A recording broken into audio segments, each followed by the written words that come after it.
So thank you for pressing play to this masterclass, quick mini masterclass on power of self-expression and how that plays a role in communicating your boundaries. So if you are watching this video, and I'm sure if you press play because you are someone who is a recovering people pleaser, who identifies as a first gen immigrant, and someone who's navigating the ropes of setting clear and healthy boundaries in your life, then I really hope this quick masterclass can cultivate, can help you cultivate that self trust and also mm, identify and communicate your boundaries in a healthy way. And this applies to any and all areas of our life, right?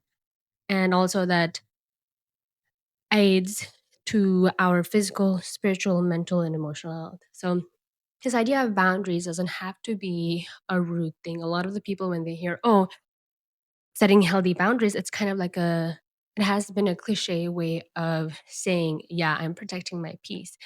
And it doesn't have to be rude in a way that affects the relationship with you and other people in your lives, right? And in my opinion, like, and from my own personal experiences of navigating my life in the US as a first gen immigrant, I realized how, as a recovering people pleaser, also, this has helped me set emotional, physical, and mental boundaries, not only with myself, with the people around me. And me doing so has set an example to the people in my lives and what I can tolerate and what I don't tolerate. So you can be gentle, you can be kind, and still have boundaries.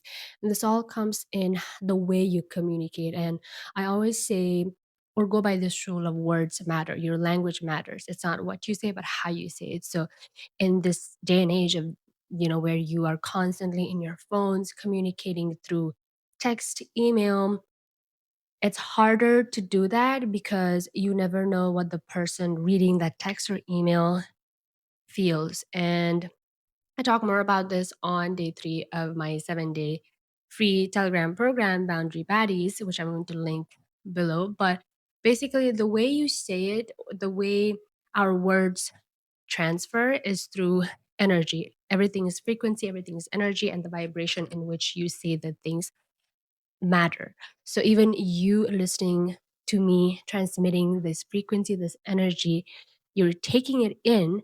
And I really do hope you feel that empowerment, feel that energy that I'm channeling through this message and through this masterclass.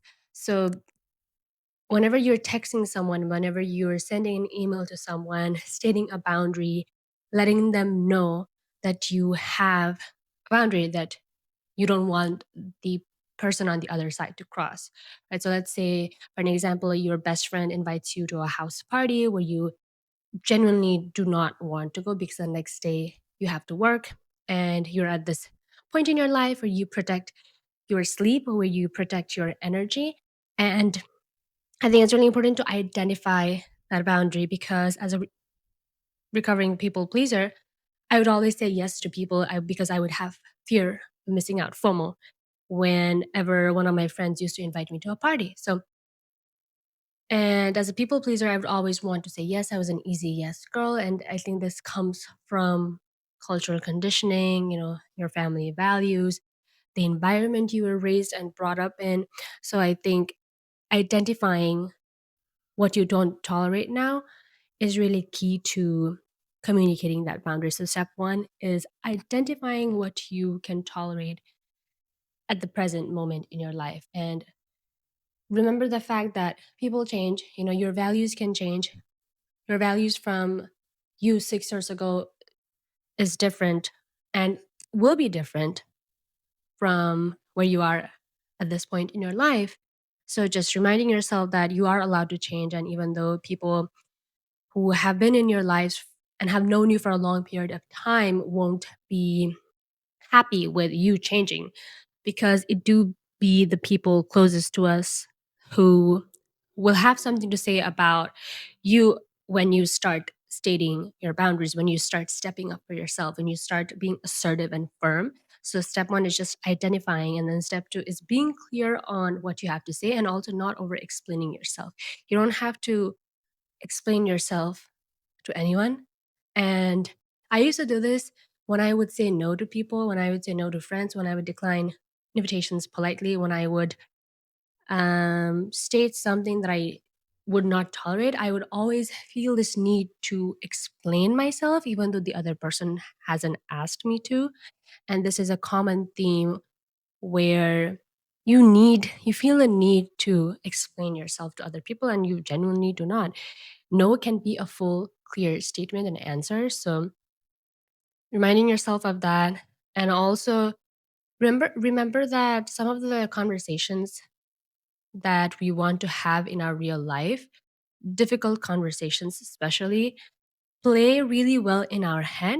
But if we don't ground ourselves in our roots, in our values, and I say about regulating your nervous system, like taking deep breaths before any difficult conversation that you're going to have with your partner, friend, family members, coworker, boss. I think it's really necessary to ground yourself in that energy before stating that boundary.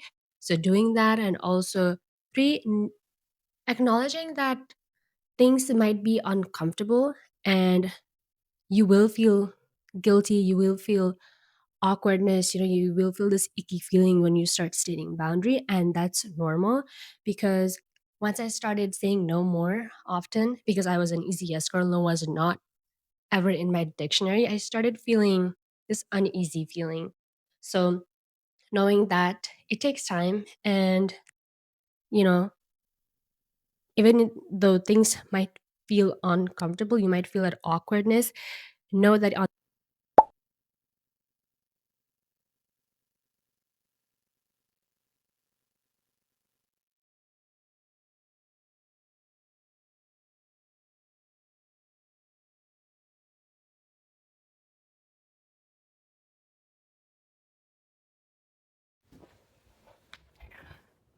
my battery of the microphone died. But yeah, I really do hope these three simple steps help you to step into your own power, the power of self-expression, identifying your boundaries, being clear in saying no, not having to over explain yourself. And three is acknowledging that things will get uncomfortable, and remember what's on the other side of you starting to step up for yourself, being assertive, will bring you peace. And I really do hope that helps you build that inner self trust within yourself, and that will empower you and bring you one step closer to your physical, mental, emotional, and spiritual health. So I really do hope this masterclass helped you. And if you want to learn more and go deeper into the dynamics of and the layers of what truly is on the other side of helping yourself claim that power for yourself and start setting boundaries even within yourself and the people around you, then I highly recommend checking out my 7-day free Telegram program, Boundary Baddies, where I take you step by step